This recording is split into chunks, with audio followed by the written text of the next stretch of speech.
দশকের মধ্যে কোনো মার্কিন প্রেসিডেন্টের প্রথম চীন সফর। বেইজিং এর the great hall of the পিপলে যখন বন্ধুত্বের গান গাওয়া হচ্ছে, তখনই তাইওয়ান প্রশ্নে ট্রাম্পের সামনে রেড লাইন টেনে দিলেন শি জিনপিং।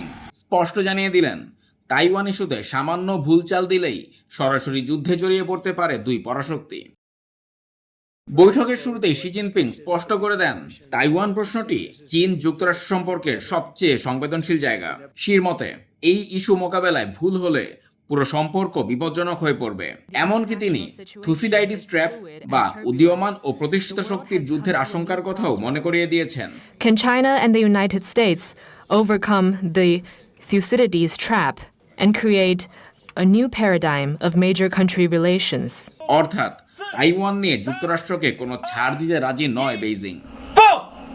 এতদিন ওয়াশিংটন তাইওয়ানকে অস্ত্র দেওয়ার বিষয়ে চীনের সাথে কোনো আলোচনা করত না, কিন্তু ট্রাম্প এবার ইঙ্গিত দিয়েছেন তিনি অস্ত্র বিক্রি বিষয়টি শির সাথে সরাসরি আলোচনা করবেন। ট্রাম্পের এই নরম সুর দেখে বেইজিং সুযোগ নিতে চাইলেও খেপেছে তাইওয়ান। তাইপে পাল্টা বিবৃতিতে বলেছে, এই অঞ্চলের শান্তির জন্য একমাত্র ঝুঁকি হলো চীন, বেইজিং এর সামরিক তৎপরতাই আসল হুমকি। তাই প্রশ্ন থেকেই যাচ্ছে, এই বৈঠক কি উত্তেজনা কমাবে, নাকি তাইওয়ানকে ঘিরে নতুন করে বাড়বে দুই পরাশক্তির সংঘাত?